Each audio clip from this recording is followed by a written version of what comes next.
We are going to be talking about HIIT style training and running in perimenopause and menopause and why you may need to scale that back.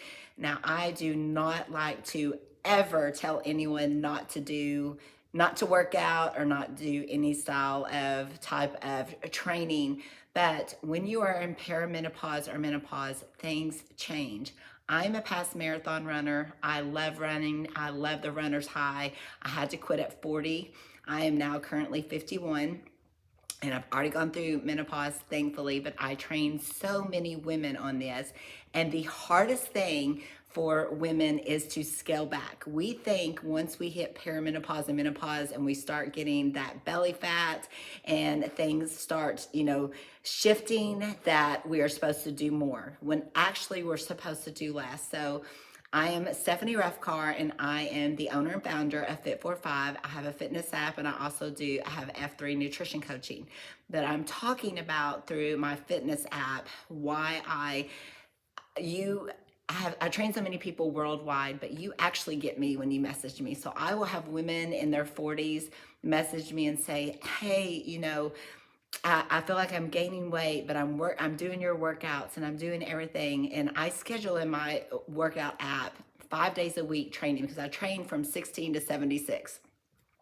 So, that younger crowd, they're not going through the perimenopause, menopause, or the changes. And so 5 days a week, I schedule it. I currently work out 5 days a week, but I strength train and I only count my steps. And that's what I have in my fitness app because we have learned through over the years that walking, getting your steps in, lowers your cortisol level. So I'm going to talk a little bit why I do not like running in perimenopause or menopause or HIIT style training. And when I'm talking about HIIT style training, I'm talking about like your Orange Theory.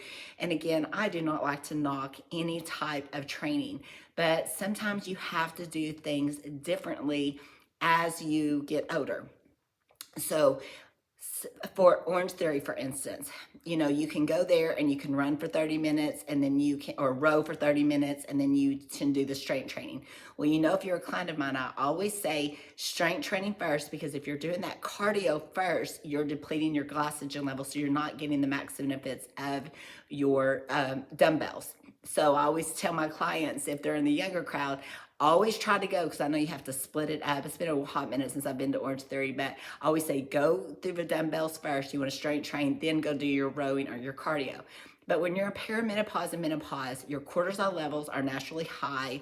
Your water retention more easily. You sometimes are insulin resistant.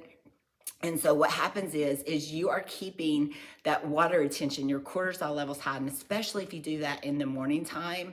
And that's when most of my clients do. They'll drop their kids off for school and then they're going and doing that HIIT style training.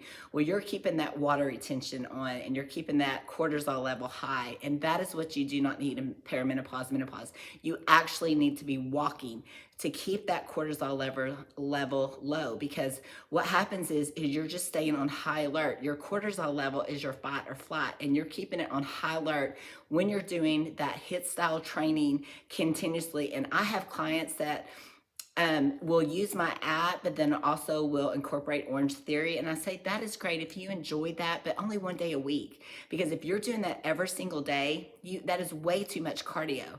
We need to be getting our steps in. If you're under 30, the rules are, I feel like Orange Theory is great for anyone under 30. That is just, they love to be around. They love the hype and everything. And it's so much fun. But sometimes you have to scale back. I train so many women in their over 40 and men as well. To my husband does our men's side, and we actually have to scale them back, and it's the hardest thing to do. I say strength train. A lot of people think, well, I'm buying your app. I'm like, it's $1 a day. Scale back to 3 days a week of strength training. That's the minimum I want any of my clients strength training, is 3 days a week. But get your steps in. You have that in the app. And so sometimes you have to scale back until you get past this perimenopause or menopause, because you're having the hot flashes at night. And so you want to be prioritizing strength training, prioritize eating your protein, prioritizing rest, and running and HIIT style training. That's not rest. Now, do you have some people? Everyone's going to go through perimenopause or menopause. Does it affect everyone? Absolutely not. There are a very few, though, some people that can still continue as they're running or their HIIT style training. But more than likely, you need to scale back. You're keeping your body inflamed. And when you're keeping your body inflamed, your body is not resting in recovery. And it's going to make that perimenopause, menopause time of your life 10 times harder.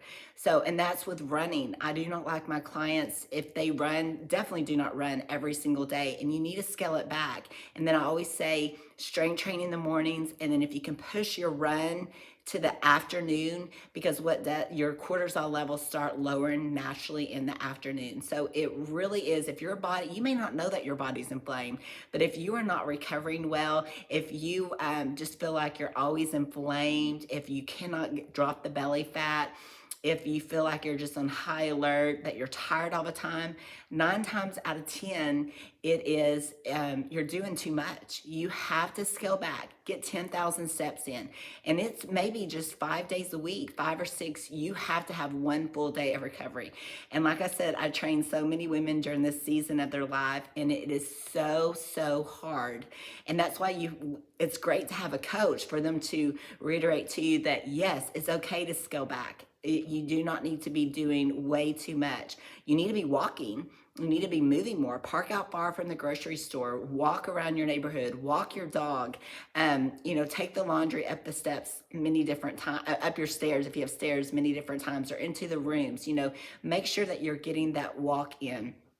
But if you are just feeling run down all the time, you are doing too much. You need to prioritize strength training, because in that perimenopause, menopause time, we are losing our lean muscle mass. And so you want to keep that resistant training on. Now, something else that you can do is add creatine. Honestly, this is first form. You can use many different brands. I don't find any difference in creatine. But that will help you with recovery from the gym.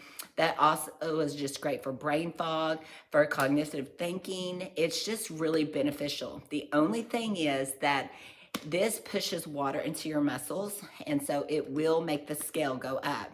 But all it is it's good water. It's not like water retention.